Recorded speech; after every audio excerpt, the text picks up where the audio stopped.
उद्योग संबंधी संसदीय स्थायी समिति ने पीएम विश्वकर्मा योजना के संबंध में एक बड़ी सिफारिश की है।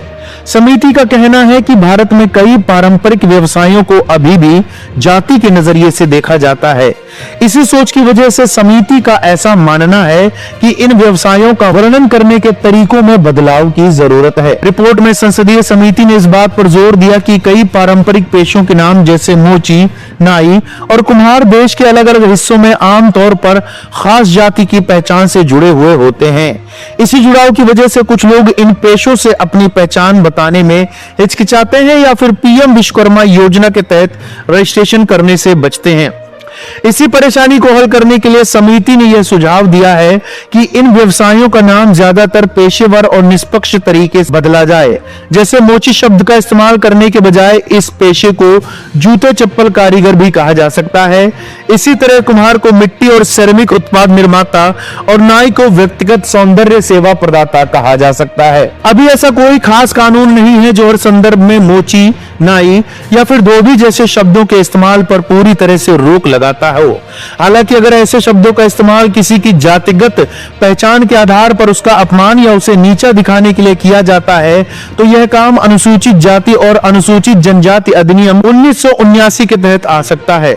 इस कानून की धारा 1R और धारा 1S के तहत किसी सार्वजनिक जगह पर अनुसूचित जाति या अनुसूचित जनजाति के किसी व्यक्ति को उसकी जाति के नाम से बुलाकर जानबूझकर अपमानित करना या नीचा दिखाना एक आपराधिक अपराध माना जाता है। ऐसे अपराध के लिए 6 महीने से लेकर 5 साल तक की जेल और जुर्माना हो सकता है।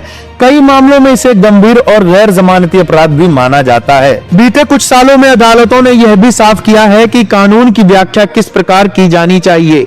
भारत के सर्वोच्च न्यायालय ने कहा कि सिर्फ किसी जाति का नाम उल्लेख करना अपने आप में कोई आपराधिक अपराध नहीं है।